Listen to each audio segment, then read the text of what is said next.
Hello there everyone, it's Aidan here from Push Square, and today we have a preview of Star Wars Outlaws along with some brand new gameplay from our hands-on session. Now this preview was written up by Liam Croft and obviously adapted into video by yours truly.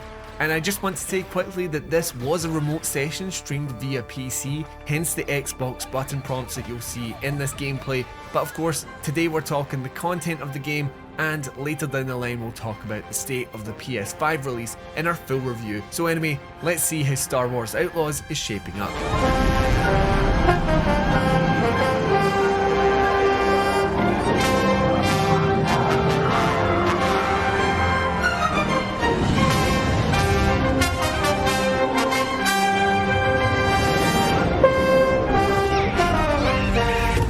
As part of last month's Summer Games Fest season, Ubisoft allowed press to play Star Wars Outlaws for the first time in a demo made up of 3 different parts, each designed to justify the game's core pillars. Reactions were quite mixed. Unfavourable comparisons to PS Vita game Uncharted Golden Abyss were drawn, so leads at Massive Entertainment spoke of a more comprehensive media playtest that would reveal all of the connective tissue between those 3 teasers. Fast forward a month and a bit and Star Wars Outlaws now occupies a very different and much more promising space in our brains. Having played 4 hours of a new demo that released the shackles and allowed us to explore its open world to our heart's content, it's just not possible to imagine the game without it.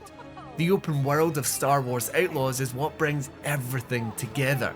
As a whole, when allowed to roam freely, pursue side quests and converse with aliens, those missions of the first demo are just a bonus. This is what Star Wars Outlaws is really about, and it's overall excellent. The newest demo was broken into 2 pieces. A 3-hour section where we toured Toshara, and then 60 minutes were spent in the city-focused planet of Kijimi. The former is what put the game back on the map for us, as a decently sized area beyond its city walls promises secrets, fun exploration, puzzle solving and races. Unlike so many past Ubisoft games, your map won't be automatically littered with icons, you have to make them yourself. As you explore the cities and outposts of the world, you'll unlock side quests and points of interest in a drastically more natural manner, like overhearing conversations or finding data pads. That mission then receives a marker on your map, with the fog of war making the journey to it still one full of mystery. You can find even more side quests along the way, or an upgrade for your blaster, speeder, or even an entire spaceship. Since you don't level up in Star Wars Outlaws,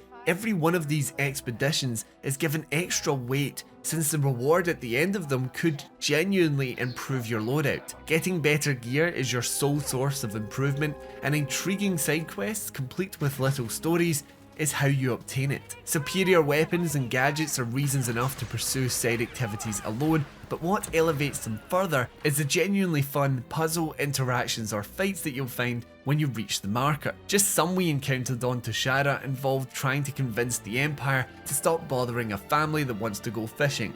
We screwed that one up. Then there was a droid in need of repair and standalone puzzles to test your skills and knowledge.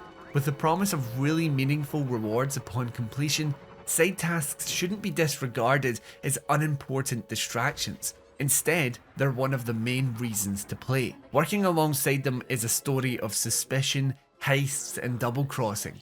Main character Kay and her alien sidekick Nyx work to maintain relationships with the various factions of the Star Wars universe, placing themselves in good stead with some while trying not to lose the trust of others. This manifests itself as a reputation system that you'll need to balance throughout the campaign, with the preview session providing a quick glance at the mechanic in action. Depending on your faction level with the group, you'll either be able to casually stroll into their quarters or be denied entry at the gate.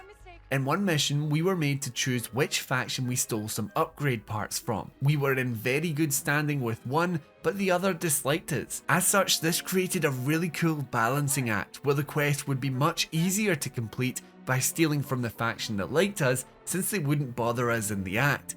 This though would negatively affect our opinion of Kay after the fact.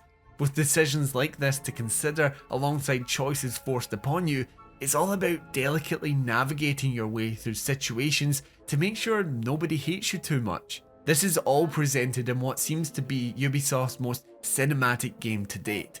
There is a noticeable step up in quality compared to the publisher's past PS5 efforts, with striking cutscene visuals that ooze class and style. It's not quite on the same level as a PlayStation Studios product, but it's not far off. The graphical upgrade extends to the open world too, where even through our stream of the game, we could pick up on the lush, colourful biomes and some lovely architecture. Main missions are where you'll catch most of that, though the gameplay in between those cutscenes is where Star Wars Outlaws can sometimes falter. Since the game revolves around balancing your reputation with factions, and the fact that you'll occasionally need to enter areas owned by those you're on the bad side of, stealth plays a large part in general gameplay and combat. Depending on the circumstances, these sections can instantly fail if you're spotted, meaning that you'll have to try it all over again. This quickly became a little frustrating as the stealth mechanics don't feel all that fleshed out, at least in the early game sections that we played. You can use nicks to distract guards, but that's all you really have alongside a crouch. What we played of the main quest was enjoyable, particularly with its graphical shine, but it is understandable why the first round of previews wasn't as glowing as our updated thoughts. The big open world connecting those big budget levels together is so utterly essential that without it, Star Wars Outlaws would be an average standard affair. With it though, Massive Entertainment appears to have successfully blended the cinematic production of an Uncharted